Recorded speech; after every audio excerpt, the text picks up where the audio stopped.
Бауырымыздың сұрағы бойынша, мынау желілерде, интернет желілерінде. Шынға ол желілердің қазір пайдасы да бар, зияндары да болып тұр. Сол желіде мен Жезқазғанда имам болып тұрған кезімде Ауғанстаннан қонақ болып келген кісі, осы Астанада бір жиналысқа келген ол кісі негізінде. Сол адам Жезқазғанға келді ол кісі. Мен Жезқазғанның өкілі имам болғаннан кейін сырттан келген адамдарға мешітке келген кезде мен жауапкер боламын. Сол Ауғанстаннан келген кісіге мен аудармашы болып жүрдім. Сол кісі сол жердегі салафизммен ауырып жатқан бауырларымызды жинап алып насихат айтты ол кісі. Мен жанында аудармашымын. Соны таспаға түсіріп алып, қазір бауырларымыз желіге қойып жатыр. Міне Ниязи, Құдай аспанда деген айтқан адам осы. Жанында муфтияттың маманы отыр, тақиясын киіп алып. Міне муфтиятта бәрібір де мойындадыңдар ғой сендер мыналарды деген секілді алып қашпа сөздер бауырлар жүріп жатыр. Құрметті момын мұсылмандар, бір нәрсені анықтамай тұрып сөз айту болмайды негізінде. Бір нәрсені анықтамай тұрып асығыс жасамау керек. Ол кісі уағыз айтты, мен аударып отырмын жанында. Кейін соңында сөйлеп отқан салафи бауырларымыз ол кісіге сұрақ қойды. Ибн Таймияның кітабын оқысақ болады ма деген. Менен аудармашым жанында. Сөйтіп мен ол кісіге арабшалап айтып бердім. Мына кісілер, мыналар мен емес, мыналар сұрап жатыр. Сізден сұрап жатыр. Ибн Таймияның кітабын оқысам бола ма деп сұрап жатыр дедім. Бұл кісі айтты, оқуға болады. Бірақ бұларға айт, мыналарға, Ибн Таймия үлкен ғалым адам ол кісі. Ол кісінің кітабын оқу ана-мына адамдар оқи алмайды. Оған дейін жеңіл кітаптарды оқыңыздар, мына кісі ақыл айтты мыналарға. Мен жұмысым не енді бұл жерде? Қайтта мынаға жеткізіп беру ғой, дәл сол қалпында, алмай қоспай айтып жатыр, оқысаңдар болады деп жатыр мына кісі. Мен емес, мынау айтып жатыр.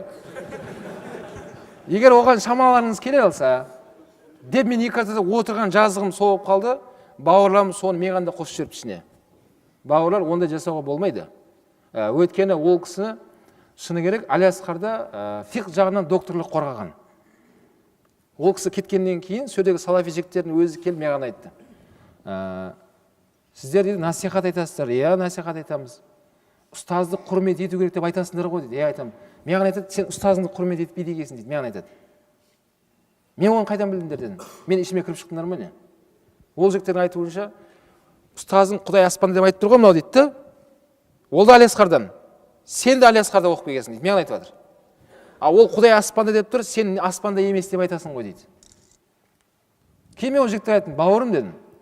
Біріншіден, ол менің ұстазым емес. Мен ол кісінің алдында отырып сабақ оқыған емес ешқашан. Ол кісі арабта емес. Уақытысында сол Алиасқарда оқып жүріп, сол жерде докторлық қорғап, фиқ мәселесінде сөйтіп елінен қайтып қызмет қылып жүрген азамат ол кісі. Ал Алиасқарда кім оқымай жатыр ол жерде? Бір мезетте 2 миллион студент бар оқып жатқан. Әлемде қаншама миллиондаған студенттер, шәкірттер бар оның. Ал ол кісі фиқтан қорғап, бірақ ақидада салафиттерде болып жүрген болса, мен ұстазым емес біріншіден ол кісіден. Екіншіден дедім, мен сендерге ұстазымды алып келейін ба дедім. Алып келіңіз деді.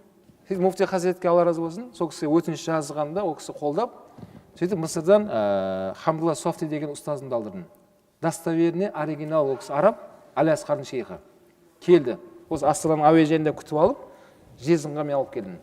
10 күн Жезқазған қаласында, 10 күн Сатпаев қаласында аралап жүріп, ол кісіге Алла разы болсын, 20 күн ғой бізде қонақта болды.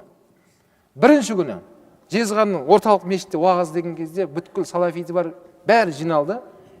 Сөйтіп олар өздерінің коронный сұрақтарын қойды. Сөйтіп аямай таяқ жеді.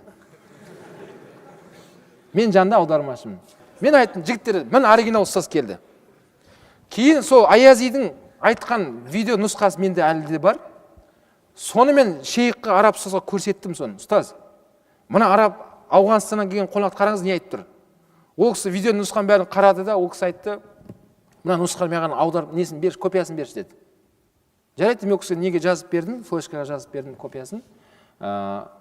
Жаңа Хамдулла ұстаздың айтқаны, мен бұны Алиасқардың Машайхат Алиасқар Ахмад Тойып қалып барам деді. Ахмад Тойып деген Алиасқардың шейхі ол кісі. Мына кісі біздің атымыздан келіп алып, не деп оттап жүр мынау дейді. Сол кісінің айтқан сөзі. Оған кім сондай рұқсат етті Алиасқардың атынан Құдай аспан деп айтуға? Ибн Таймияның кітабын оқи бер дегенге біз айтпаймыз дейді.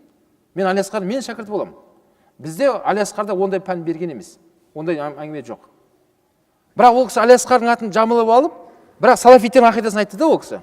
Және айтам, сол кісінің аузынан шыққан сөзмен тек қана естеуіш аудармашы болдым ол жерде. Иә?